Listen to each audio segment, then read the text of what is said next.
수줍음을 엄청 탔어요. 그래서 국민학교 다닐 때는 지금은 초등학교라 하지만 옛날에는 국민학교라 했잖아요. 그 남녀 같이 이렇게 배웠잖아요. 얼마만치 수줍음을 탔느냐면 여자들 얼굴을 제대로 못 보고 다녔어요.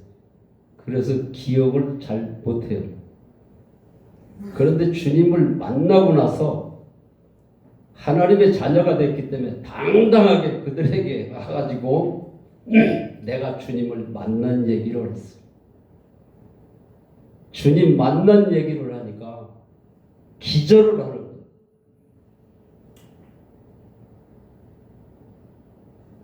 말도 제대로 못하던 전덕구가 어떻게 저렇게 변할 수가 있을까? 마이크를 잡고서는 주님 만난 얘기를 2시간을 했어요. 그랬더니 전부 다 뒤로 자빠지지는 않았는데 자빠질 뻔했어요. 그래서 그들이 보는 시선이 다르더라고요. 오늘 삶 속에서 염려하고 걱정하고 두려워하셨습니까? 기쁘게 사셨어요? 감사하며 사셨어요? 왜 그런데 아멘 소리가 현천지고? 저는 신학교 갈 때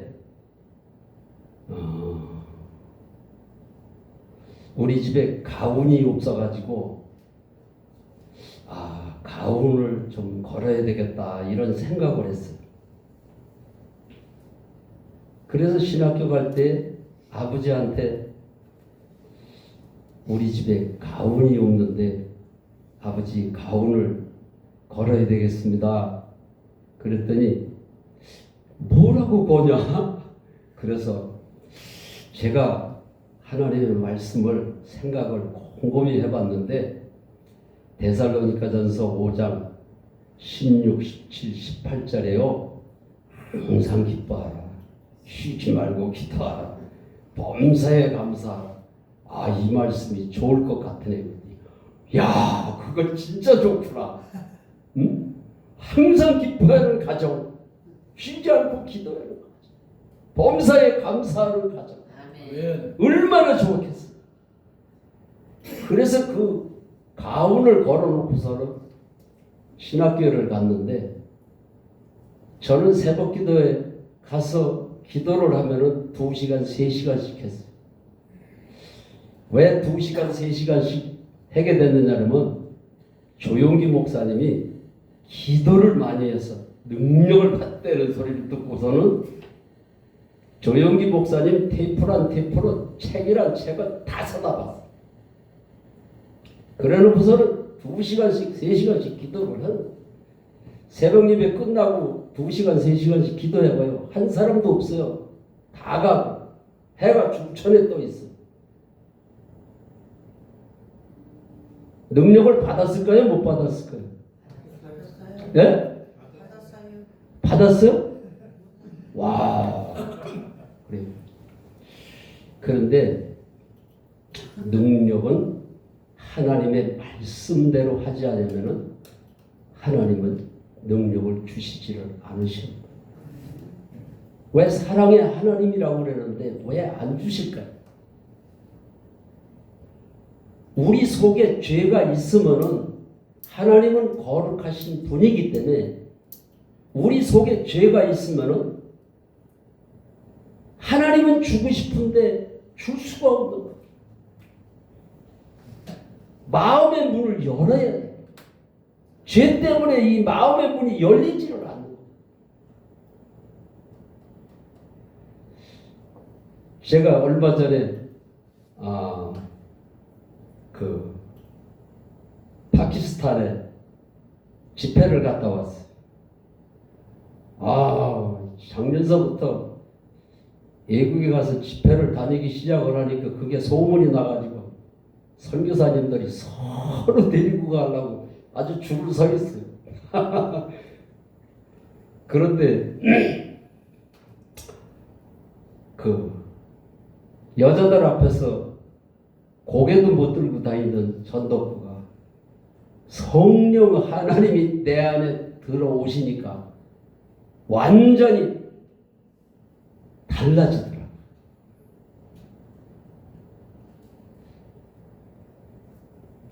뭐가 달라졌느냐면은 언어가 달라지더라고요. 우리는 하나님의 자녀는 하나님의 자녀의 언어를 해야 돼요. 맨날 죽겠다, 속상하다, 응? 응? 그러니까 이게 문제가 되는 거예요. 저는 성령을 받기 전에는 부정한 말을 많이 했던 사람. 부정한 말만 많이 한 게 아니라 아내하고 이혼 직전까지 갔어요. 그 전에 어떤 목사님이 이혼을 했다는 소리를 들어가지고 제가 그랬어요. 아니 목사님이 돼가지고 어떻게 이혼을 해. 말도 안 돼. 그런데 내가 이혼 직전까지 갔어. 왜 이혼 직전까지 갔을까요? 기도를 2시간, 3시간씩 하는데 저는 5대째 예수를 믿고 있거든요. 그리고 국민학교 4학년 때서부터 할머니를 따라서 새벽기도를 다녔어요. 그런데 왜 언어가 안 바뀌죠? 왜 아내하고 싸워야 되죠?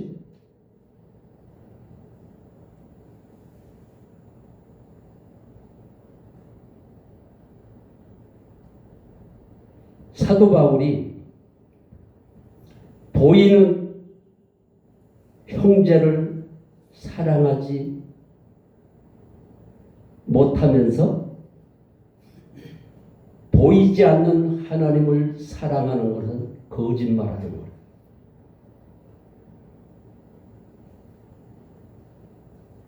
우리가 하나님을 사랑한다는 소리 너무 많이 해요. 그런데 보이는 형제를 사랑하지.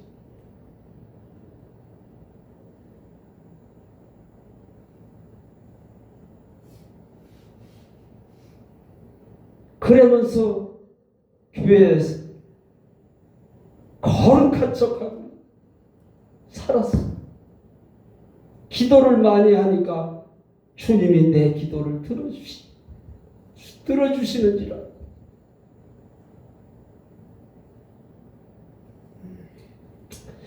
그런데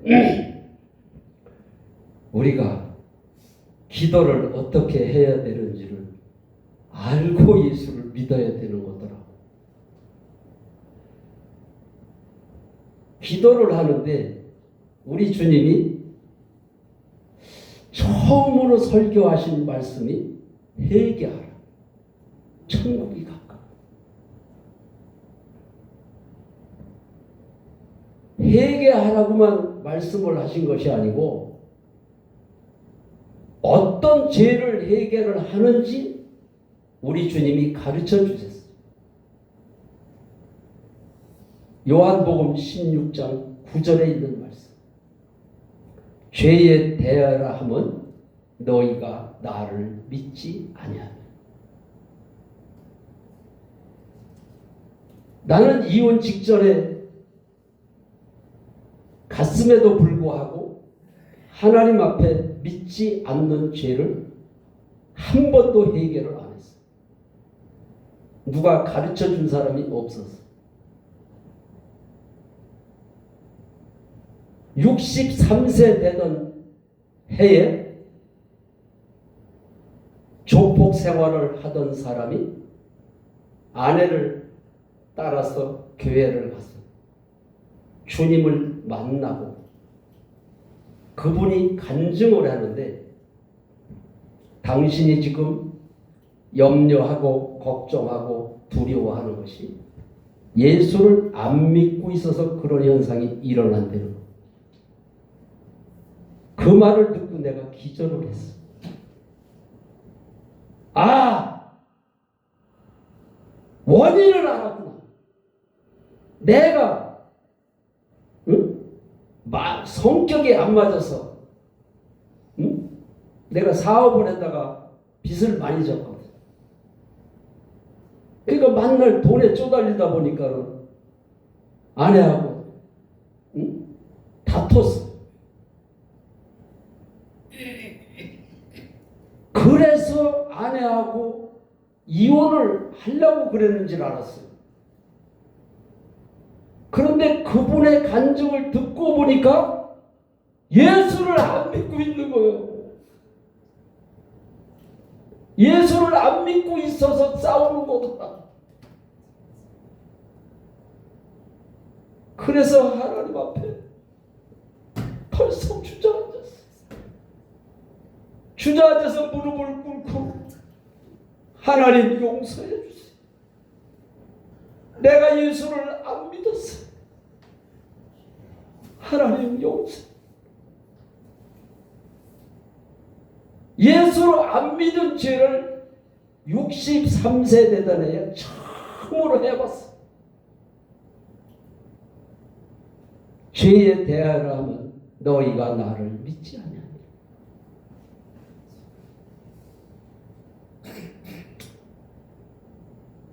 아내하고 싸웠다고 그것만 믿지 않은 게 아니고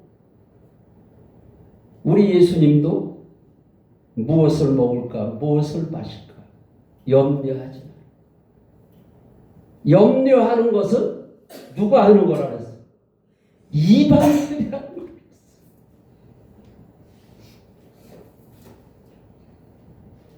염려하고 걱정하고 두려워하는 것이 사람이니까 염려할 수 있지? 이렇게 생각을 했던 거예요. 그런데 예수를 믿지 않아서 염려하고 걱정하고 두려워하는 거라.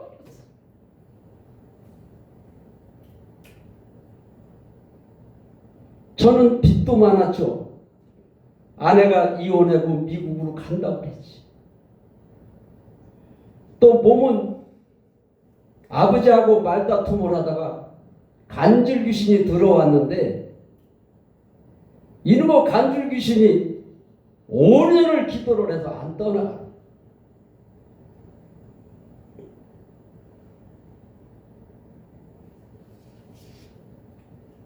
그런데 믿지 않는 죄를 하나님 앞에 어떻게 해결을 했느냐?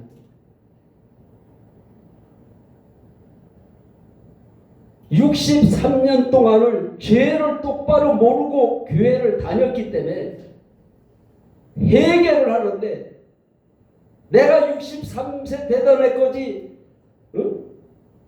예수를 안 믿었다는 걸 그게 알고 나니까 그냥 밭에서 뒹굴어가면서 해결을 했어.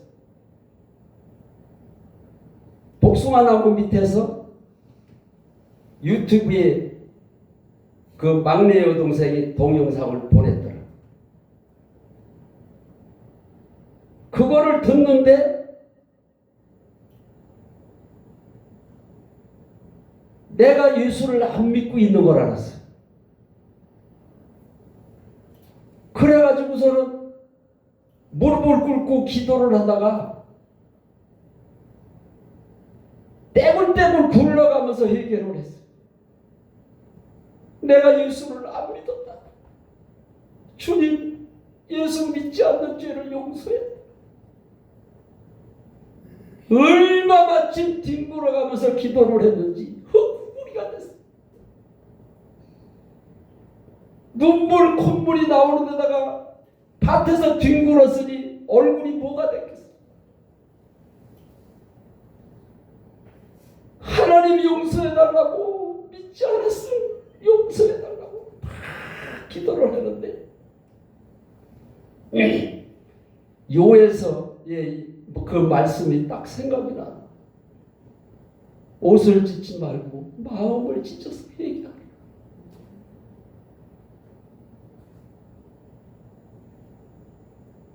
예수를 믿지 않는 죄가 마음을 찢는 것을 알았어. 그 마음을 찢는 회개를 하고 났는데,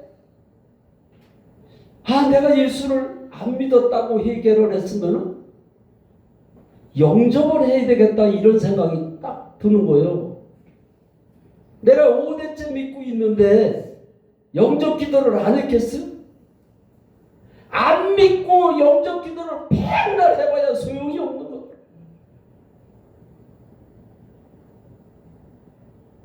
예수님의 제자들이 3년 6개월 동안 안 믿고 따라다녔잖아요. 언제 예수님의 제자들이 예수님을 하나님으로 믿었을까요? 예수님이 부활하신 후에야 믿었어요. 요한복음 2장 22절에 의심 많던 도마도 부활하신 후에야 예수님을 직접 만져보고 나서, 다른 제자들은 부활하신 예수님을 보고 믿었는데 도마는 못 믿게 되는 거야. 내가 만져보기 전에는 못 믿겠다. 어떻게 사람이 죽었다 살아났냐? 응? 그게 이해가 안 가서 못 믿는 거예요. 그래서 예수님이 손과 발을 만져봐라. 손과 발을 만져보고도 못 믿으니까 내 옆구리를 만져봐. 토마가 예수님 옆구리에 손을 놓고, 나의 주님이시고 나의 하나님이십니다 그랬어. 우리는 어떻게 예수를 믿었습니까? 응? 교회를 다녔으니까 내가 예수를 믿고 있다라고. 저도 63세 되는 날까지 부활복음을 전하는 사람이 없어가지고 제가 그렇게 믿었어. 내가 믿지 않았다면 새벽에 가서 2시간 3시간씩 어떻게 기도를 했겠어. 그렇게 예수를 믿는 게 아니더라고. 요한복음 2장 22절을 한번 보세요. 예수님이 33년 동안 많은 말씀을 하셨잖아요. 그런데 부활하신 후에야 예수님이 하신 말씀이 믿어졌다는 거예요. 응? 그리고 하나님의 말씀, 성경책이, 우리가 성경책이니까 하나님의 말씀으로 믿었잖아요. 그런데 예수님의 제자들이 부활하신 후에야 성경 말씀이 하나님의 말씀으로 믿어졌다라고 기록이 되어 있습니다.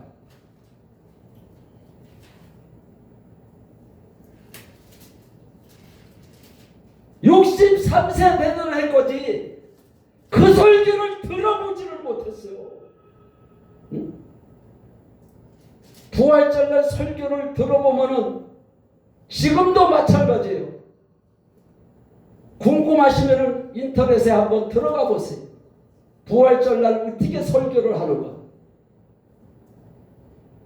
예수님이 살아났다고만 얘기를 하지 예수님이 왜 부활하셨는지를 말을 안 하고 있어요. 로마서 14장 9절에 보면은 죽은 자와 산 자의 주가 되시기 위해서 부활하셨다라고 기록이 되어 있어요. 예수님이 부활하시지를 않았다면은 성령 하나님을 우리에게 보낼 수가 없었던 거예요. 그래서 예수님이 부활이 중요한 거예요. 예수님이 부활 승천을 하셔야, 그래서 부활하셔서 40일 동안을 제자들과 함께 지냈어요.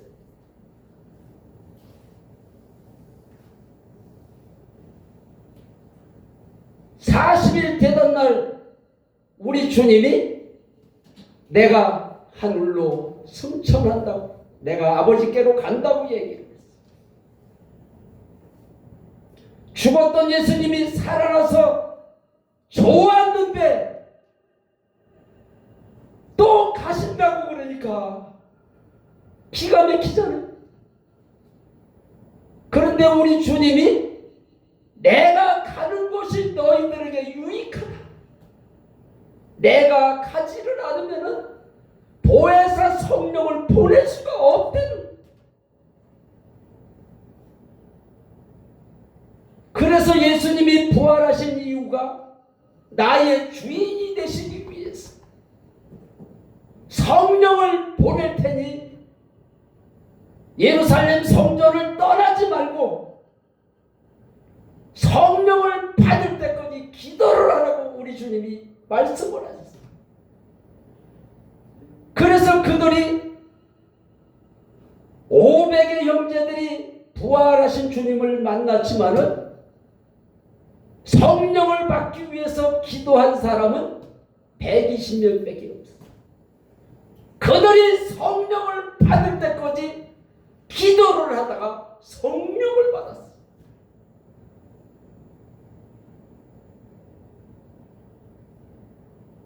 십자가에서 처참하게 돌아가시는 모습을 보고 제자들이 다 도망갔죠.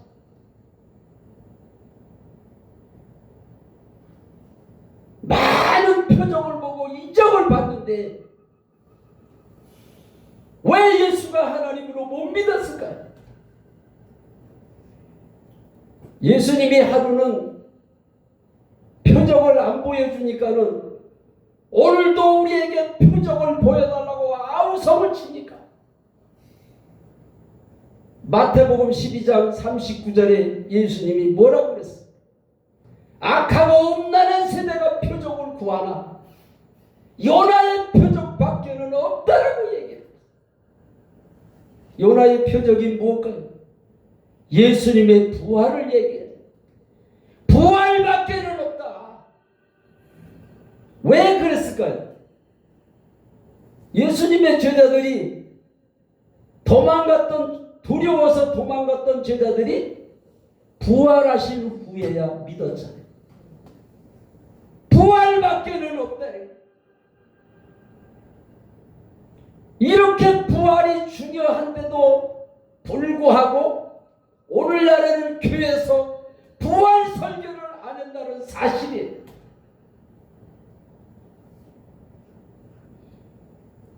(1년에) 한 번 부활절날 부활 설교를 하는데 예수님이 왜 부활하셨는지도 모르고 설교를 하고 있다. 내가 주님을 만나고 나서 저는 인터넷을 일찍 배웠어요. 그래서 많은 목사님들이 어떻게 설교를 하고 있나 하고 부활절날 어떻게 설교를 하고 있나 해서 기라상 같은 목사님들 7분을 내가 한 자리에서 다 들어봤어. 근데 예수님이 부활하셨다라고만 얘기를 하지 예수님이 왜 부활하셨는지, 예수가 왜 하나님인지, 성경책이 하나님의 말씀으로 왜 믿어야 되는지를 가르치지를 않고 있다. 기가 막힌 얘기.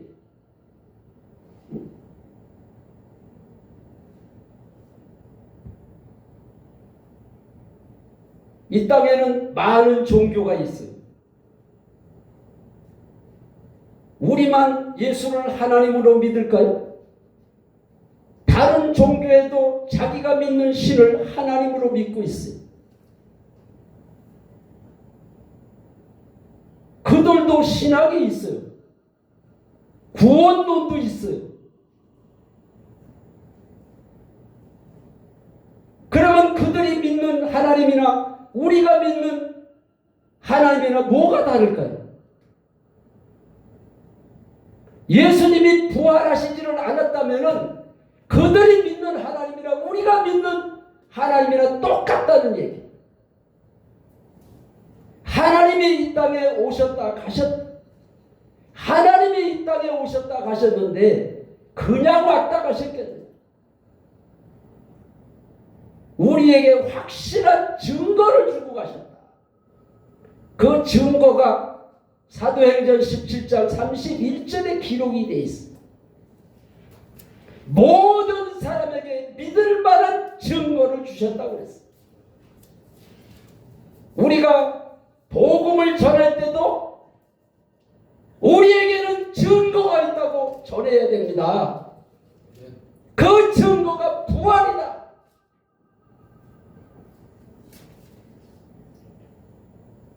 그런데 오늘날 복음 전도할 때 뭐라고 복음을 전도합니까? 예수 믿고 천국 가라고. 예수가 부활하셨기 때문에 하나님이다. 부활이 예수가 하나님으로 믿을 수 있는 증거다. 우리에게는 증거가 있다고 얘기를 해줘야지.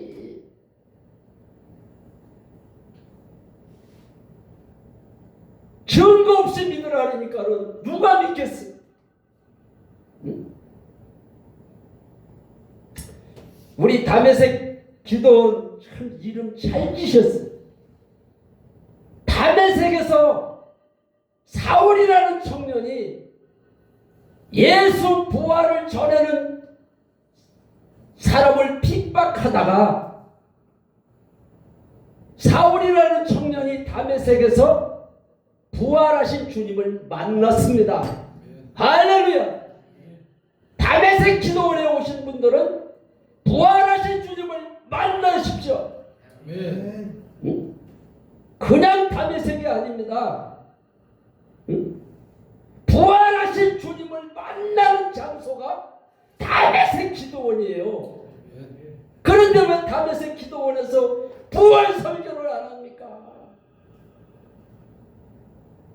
저는 63세 되던 해에 부활 복음을 듣고 주님을 만나고 나서 하나님 앞에 내가 소원을 했어. 이 생명파에서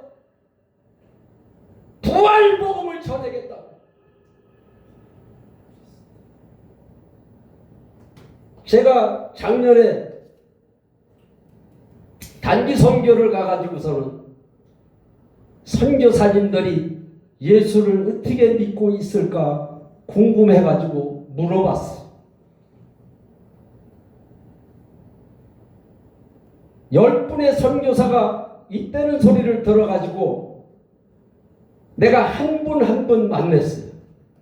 그런데 2분은 못 만났어요. 8분을 개인적으로 교제를 다 해봤어요. 선교사님, 예수가 하나님으로 믿으십니까? 그러니까는 예수가 하나님으로 믿죠. 그러면은 예수를 하나님으로 어떻게 믿으셨습니까? 내가 물어보니까 말을 못해. 가르쳐 주지를 않으니까. 응?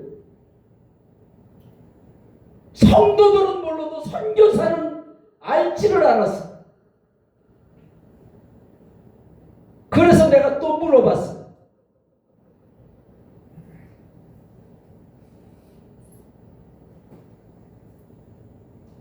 성경책을 하나님의 말씀으로 믿으십니까? 그랬더니 성경책을 하나님의 말씀으로 믿죠 그러더라고.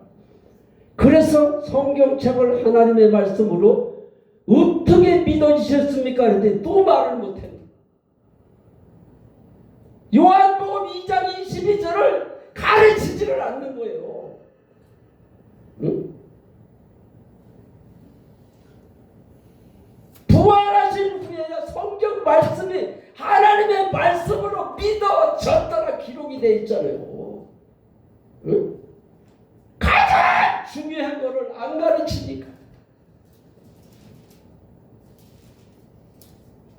그래서 어느 교단에 총회장님이 저를 찾아오셨더라고요. 저를 총회장님이 찾아올 분이 아니잖아요. 그죠? 시골에서 목회하고 있는 사람을 뭐가 답답해서 총회장님이 찾아와요. 한국에서 목회를 하다가 설교를 잘하시니까 미국에 있는 교회에서 스카우트해서 가셨어요. 얼마나 설교를 잘하셨으면 미국에서까지 스카우트를 해서 가셨을까? 미국에 가서 설교를 기가 막히게 한 거예요.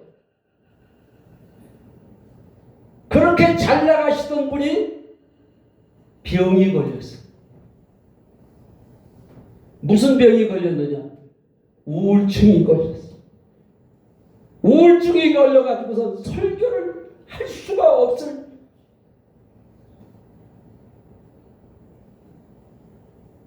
우울증이 심해도 그렇게 목회를 못할 정도로 우울증이 온 거예요. 그래가지고서는 그 우울증 병을 고치려고 여기저기 돌아다니도 못 고쳤는데 누가 전덕구를 만나봐라. 전덕구를 만나봐. 그래가지고 그분이 우리 집으로 왔어요. 그래서 내가 부활복음을 전했어요. 그랬더니 그분이 하시는 말씀이 가슴을 치면서 울더라고. 가슴을 치면서. 내가 많은 선교사들을 훈련을 시켜서 선교지에 보냈는데 나도 모르고 있었으니, 나도 모르고 있었으니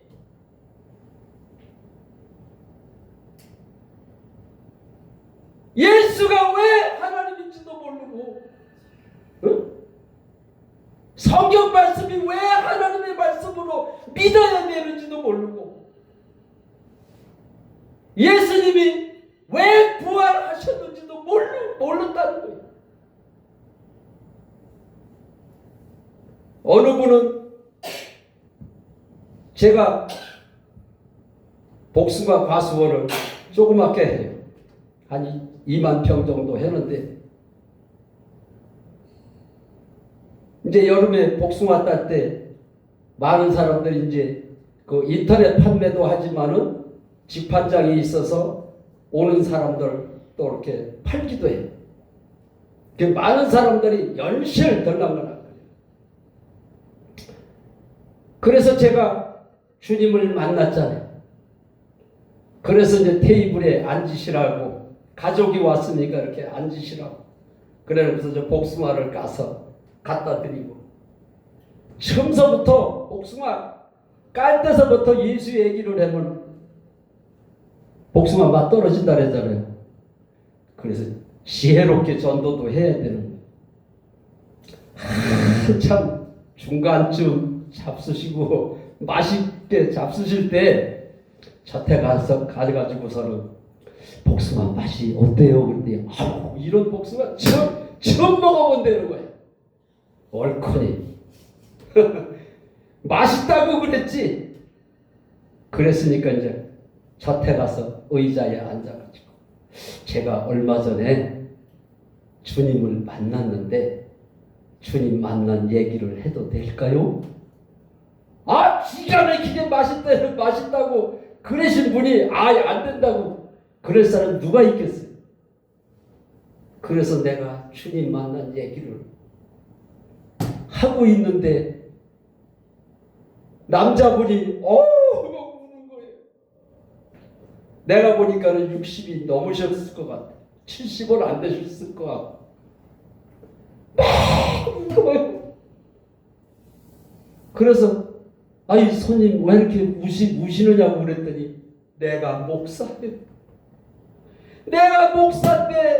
선생님의 말씀을 듣고 보니까 보니까 내가 예수를 안 믿고 있다는 거야. 이게 어떻게 된 일입니까?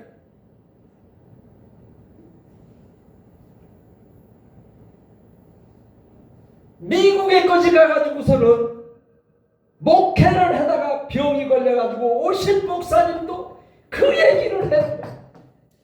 내가 예수를 안 믿었다고. 내가 예수를 안 믿었다고.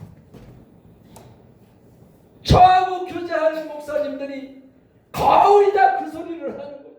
예수를 안 믿어. 여기 보십시오. 지금 얼마나 지금 중요한 얘기를 해요. 이 문제만 해결이 되면은 모든 문제가 다 해결이 되는 줄로 믿으시기 바랍니다.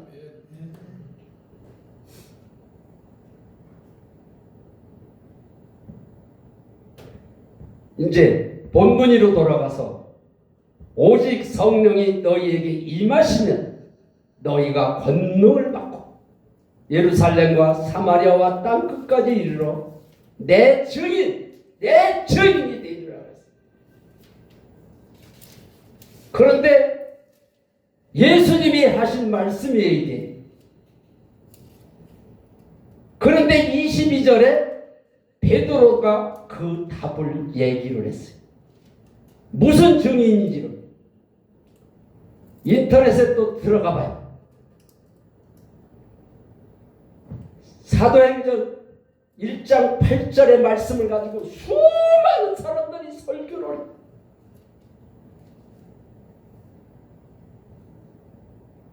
그런데 증인이라는 소리만 하지 어떻게 해야 예수의 증인이 되는 것을 얘기를 안 해요. 제가 주님을 만났으니까 무슨 증인인지를 내가 알잖아. 주님을 만나야 알아요. 주님을 만나야 알아.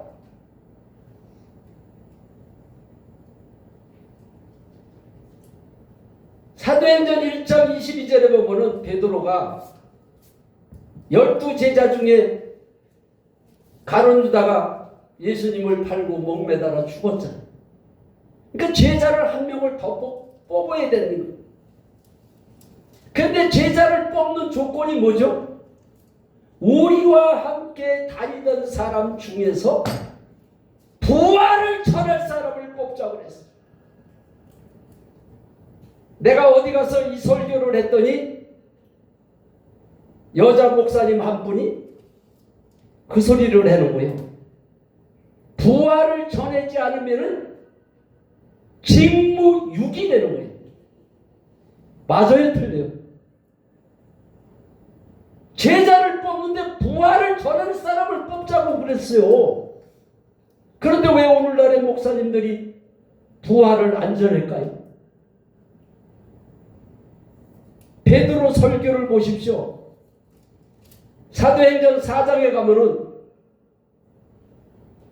큰 권능으로 확신으로 주 예수의 부활을 전했다고 기록이 되어 있습니다.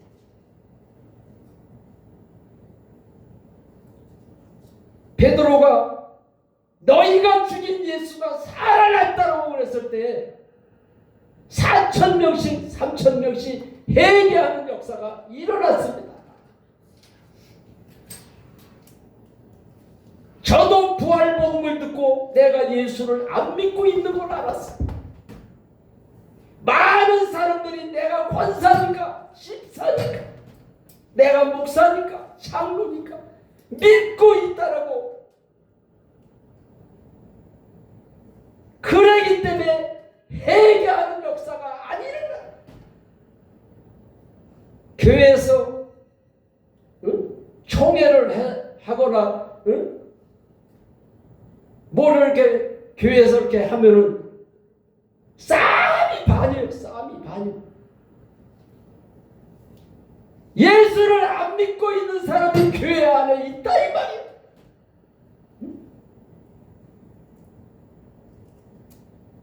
어느 교단에서 감독을 뽑는데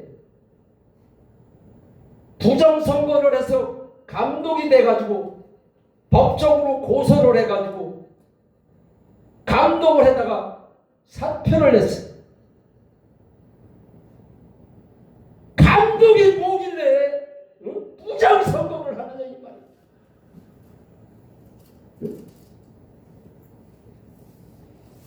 뭐 어느 당에서 부정선거를 했다? 교회 안에서도 이런 일이 일어나는데 우리가 어떻게 할 말이 있습니까?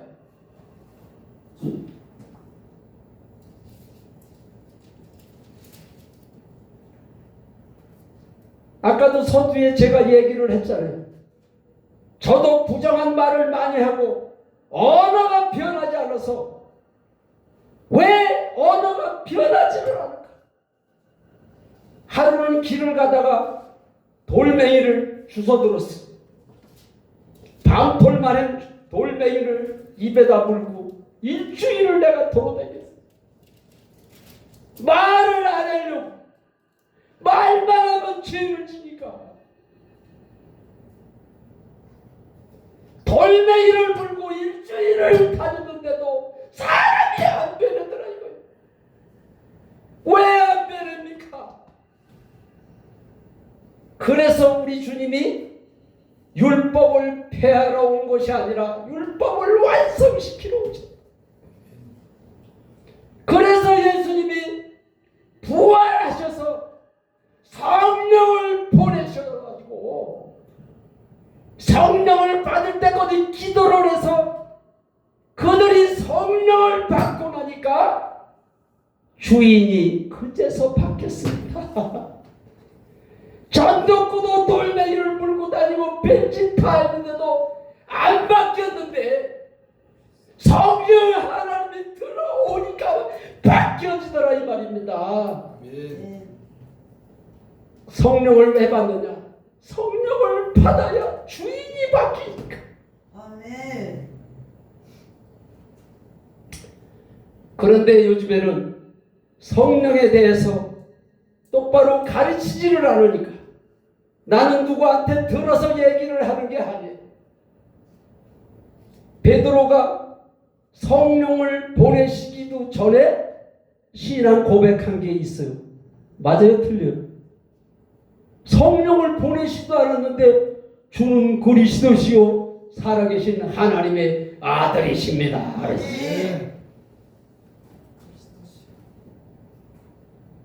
그러니까 예수님이 바요나 시모나 네가 복이 있다. 그런데 예수님이 네가 한 말이 아니고 성령께서 말을 하게 하셨느니라. 그게 성령의 임재예요. 성령을 보내시기 전에 성령을 보내시지도 않았는데 베드로가 성령을 받아서 한 말이 아니고 성령을 받지도 않았는데 성령이 말을 하게 하신 거지. 그게 성령의 임재.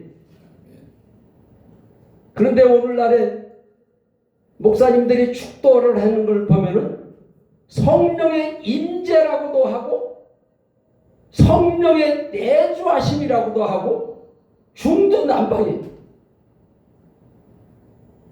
왜 그런 현상이 일어날까요? 성령의 임재와 내주하심과 확실히 알지를 못하기 때문에. 저도 몰랐어요. 저도 몰랐는데 우리 주님이 가르쳐 주셨어요.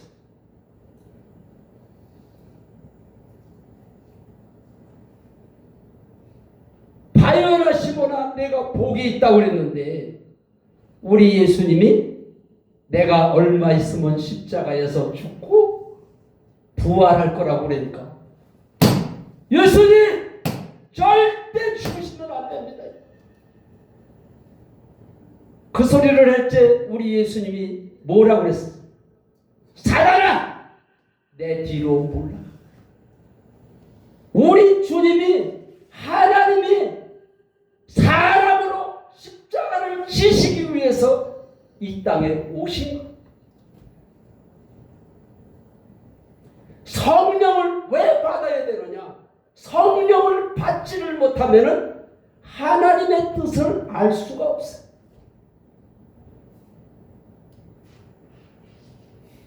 하나님 뜻대로 살아보려고 항상 기뻐하라, 쉬지 말고 기도하라, 범사에 감사하라. 이는 그리스도 예수 안에서 너희를 향하신 하나님의 뜻이니라. 그래서 하나님의 뜻을 이루기 위해서 가울을 걸었는데 10년을 기도를 하고 20년, 30년, 40년을 기도를 했는데 그런 가정이 안 된다. 40년을 기도를 해도 그런 과정이 안 됐는데 성령 하나님이 내 안에 들어오니까 그게 되어졌습니다. 할렐루야.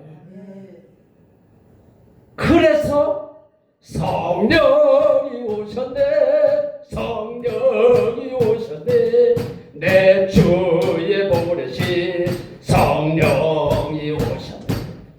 성령이 내 안에 오셔야 됩니다. 내 안에 들어오셔야 돼요.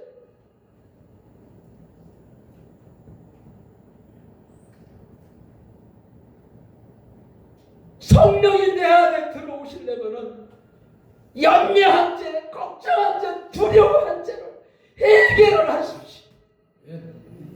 그냥 해결가 아니요. 믿지 않았다고 해결을 해야 돼. 응? 하나님을 아버지라고 믿고 하나님의 자녀가 됐는데 왜 염려하고 걱정하고 두려워합니까? 안 믿고 있으면서 믿고 있다라고 그래. 그래서 믿지 않는 죄를 해결을 해야 되는 겁니다. 할렐루야. 믿지 않는 죄를 해결하려는 설교 들어봤어요? 믿지 않았다는 해결을 해라는 설교가 없어요. 저는 그 말씀을 어떻게 이해를 했냐면 나는 교회를 국민학교 4학년 때서부터 새벽기도를 다녔으니까 믿고 있다라고 생각을 했어요. 그래서 믿지 않는 죄를 해결을 안 했어요.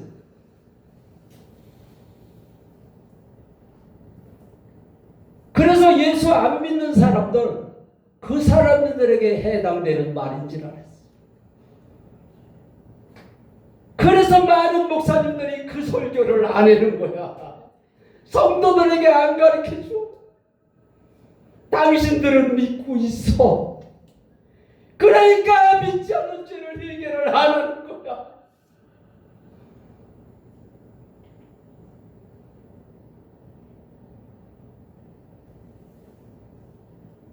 내가 삶 속에서 염려하고 두려워하고 걱정을 한다면 하나님 앞에 해결을 하십시오.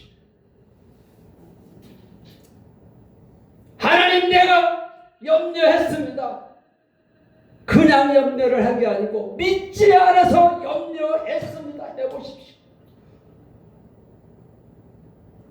근데 많은 사람들이 열매째만 회개를 용서해달라고만 그러지 염려하고 두려워하고 걱정하는 것을 해결을 안 하니까 성령의 인도함을 못 받는 거. 제가 이 해결을 하고 날마다 주님이 내 안에 사신다고 인정을 하니까 천국의 삶이 이루어지더라. 항상 기뻐하는 가족, 쉬지 않고 기도하는 가족, 범사에 감사하는 가족.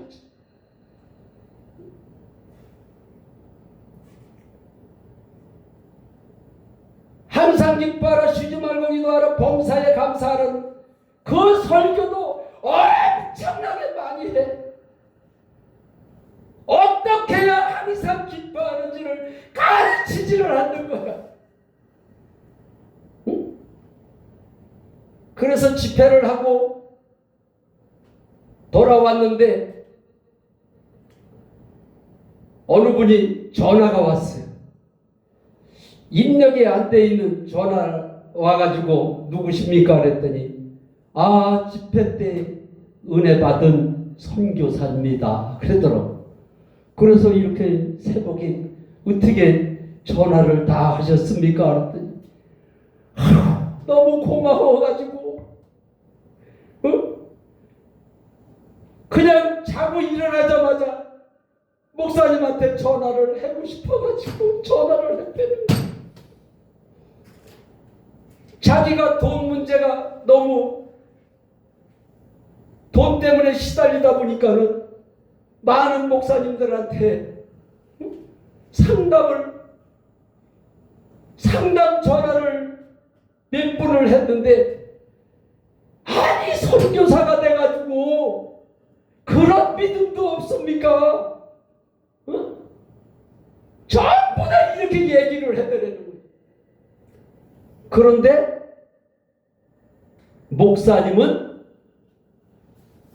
그 문제의 답을 얘기를 하셨대요. 죄가 뭔지, 어떻게 해야 성령을 받는지, 어떻게 해야 하나님의 말씀대로 살 수가 있는지, 이거를 얘기를 해줘요. 그래서 하나님 앞에 내가 감사하는 거예요. 제가 이혼 직전까지 갔던 사람이잖아요. 그런데 목사님들도 말을 안 해서 그렇지 많이 싸우더라고. 많이 싸워. 나는 나만 싸우는 줄 알았어. 그런데 그분들이 제 설교를 듣고 어떤 목사님이 내가 목사니까 예수를 믿고 있다라고 생각을 하고 목회를 하고 있었는데 목사님을 통해서 내가 예수를 안 믿고 있는 것을 알았습니다. 그러시더라고요. 응? 옛날에는 아이들을 많이 낳잖아요. 뭐 한 집이 보통 5명 이상이니까 응? 많이 낳은 사람은 12명도 낳고 그러다 보니까는 뭐 고만고만한 애들이 눈만 뜨면 싸우는 거예요. 그러니까 부모님들이 하도 싸우니까 장롱부에다가 아주 호초리를 쌀이까지를 아주 만들어서 올려놔요. 보라고. 그 싸우다가도 부모님이 들어오는 소리가 나면은 안 싸우면 좋게 싸운 걸 알면 맞으니까. 우리가 부모님 앞에서도 싸움이 멈추는데 전능하신 하나님의 영이 내 안에 들어와서 살고 있는 것이 믿어진다면 어떻게 싸우겠어? 전능하신 하나님이 내 안에 계시다면 어떻게 싸울 수가 있느냐? 그러면서도 예수를 믿고 있다라고 생각해요. 한 번은 이렇게 목회를 하러 이렇게 다니다 보면은 집회를 하면서 다니다 보면은 제 상담을 해달라고 그러시는 분들이 있어요. 그래서 무슨 상담을 해드릴까요? 그랬더니 우리 오늘 목사인데 오늘 도장 찍는 날이라는 거예요. 이혼하는 날이라는 거예요. 도저히 살 수가 없어서 이혼을 하려고 했는데 이혼을 해도 될까요? 안 해도 될까요? 그러더라고요. 그래서 제가 얘기를 했어요. 나도 이혼 직전까지 갔었는데 마음이 안 맞아서 성격이 안 맞아서 이유가 있어서 이혼을 한 줄로 알고 있었는데 이혼을 하려고 했는지 알고 있었는데 내가 예수를 믿지를 않아서 이혼을 하는 것을 알았다. 제 얘기를 듣는 목사님들이 제 얘기만 들으면은 이혼을 안 해놓은 거예요. 그런 분들이 한두 분이 아니요. 가는 데마다 있어. 심지어 어느 목사님은 그 사모님인데 자기 신랑이 그 교단의 총회장님이래요. 근데 설교를 기가 막히게 해가지고 교회도 크고 성도들도 많대. 근데 사모님이 이혼을 하려고 저하고 상담 전화가 왔어. 도저히 살 수가 없습니다. 이혼을 해야겠습니다. 그런데 설교를 기가 막히게 하는데 집에만 들어오면은 사모님을 쥐잡듯한데. 그래서 성도들을 보니까 이혼을 할 수가 없네. 그래서 1년 참고 2년 참고 10년 참고 20년 참았는데 목사님 이제는 더 이상 못 참습니다. 이제는 이혼하는 길밖에 없습니다. 그래서 제가 주님 만난 얘기만 하면은 그분이 이혼을 하려는 거야. 왜 예수를 안 믿고 있는 거라고 얘기를 왜 안 해놓냐고. 그 전에 저도 목회할 때 권사님이 시험이 들어가지고 안 나오시면은 찾아가가지고 아이 권사님 믿음 좋은 권사님이 이게 무슨 짓이야. 다음 주에 권사님 믿음 좋으시잖아. 다음 주에 나오셔. 성도들 보기에도 나쁘끄럽지도 않아. 권사님이 돼가지고 이랬어요. 뭐가 믿음이 있느냐고. 내가 그 당시에 주님을 만났으면은 권사님 예수를 안 믿고 있어. 그 얘기를 못한 게 내가 한테.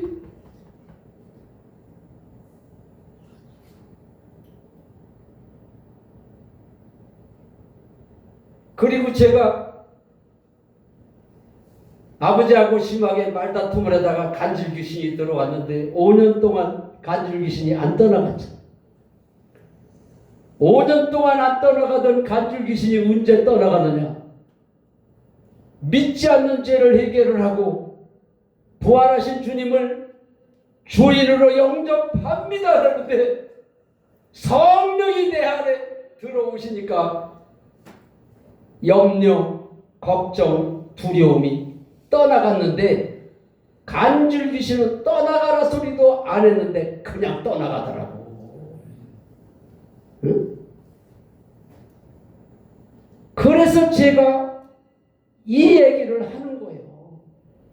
귀신만 떠나가라고 병마야 떠나가라고 막 그러지 말고 내가 안 믿고 있는 거를 해결을 하면은 그냥 떠나가는 거예요. 이해가 되십니까? 그래서 생기기는 이렇게 생겼어도 제가 너무 바빠요. 해외에서도 지금 줄을 잇고 있어.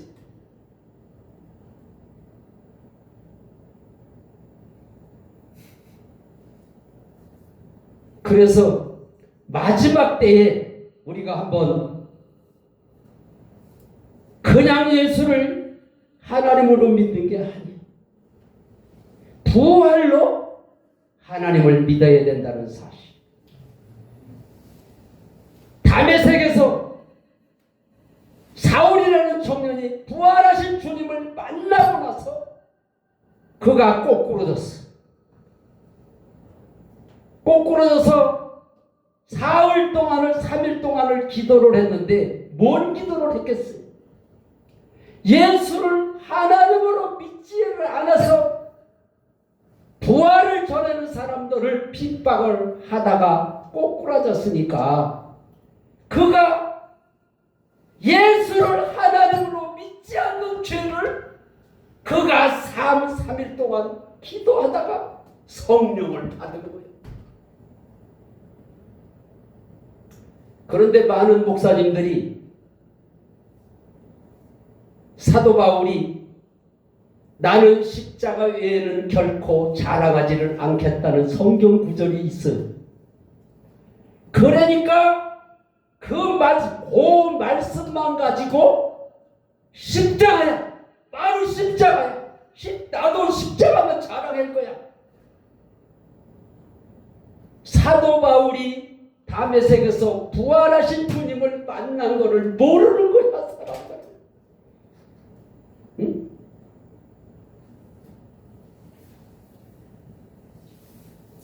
(500의) 형제들이 부활하신 주님을 만났고, 부활하신 주님을 만난 사람들이 120명이 마가의 다락방에서 기도하다가 성령을 받을 때까지 기도하다가 성령을 받았습니다. 이 부활이라고 그러는 것은 예수가 하나님으로 믿게 하는 거예요. 부활하신 주님을 만나고 나서는 반드시 기도를 해서 성령을 받아야 돼요. 그래서 지금 제가 주님 만난 지 10년째인데 부활 복음으로다가 주님을 만나고 나서 얼마나 많은 설교를 했겠어요. 10년 동안 한 번도 부활이 빠진 설교를 해본 적이 없어요. 그런데 초대교회의 사도들이 부활 빠진 설교를 안 했더라고. 초대교회는 그렇게 부활을 전했고 제자를 뽑는데도 부활을 전할 사람을 뽑았는데 초대교회로 돌아가야 된다는 소리를 많이 하면서 초대교회 그 성도들이 사도들이 어떻게 복음을 전했는지를 전하지를 않고 있어.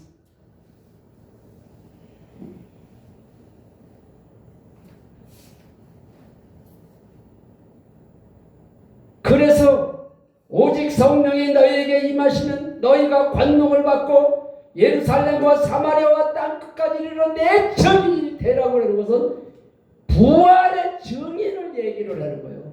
할렐루야.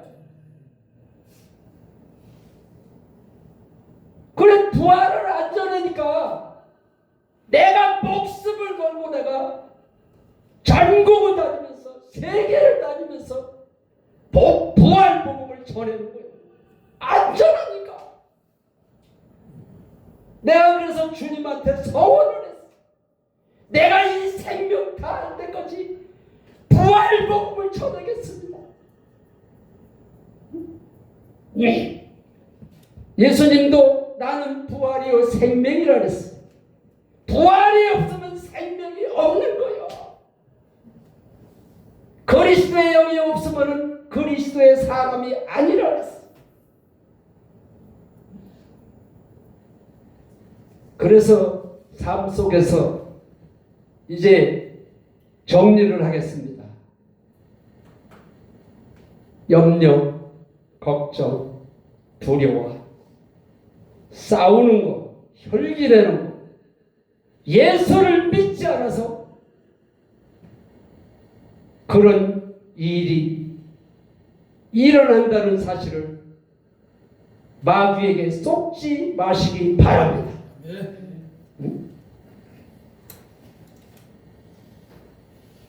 만날 성령을 받으려면 해결을 해야 된다는 소리만 하지 어떤 해결을 어떻게 하는 것을 가르쳐 주시는 거야.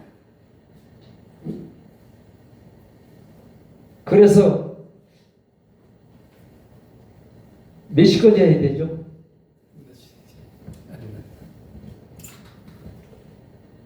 제가 보니까는 우리 원장 목사님 빼놓고는 우리 저 뒤에 있는 목사님하고 부활복음 처음 들어보시죠? 예수님이 살아났다는 소리를 많이 들었어요. 그죠? 근데 예수가 왜 하나님인지를 부활하셨기 때문에 하나님으로 믿었잖아요. 그래서 우리가 예수가 왜 하나님인지, 정의는 어떤 증인인지 부활의 증인이 돼서 삶 속에서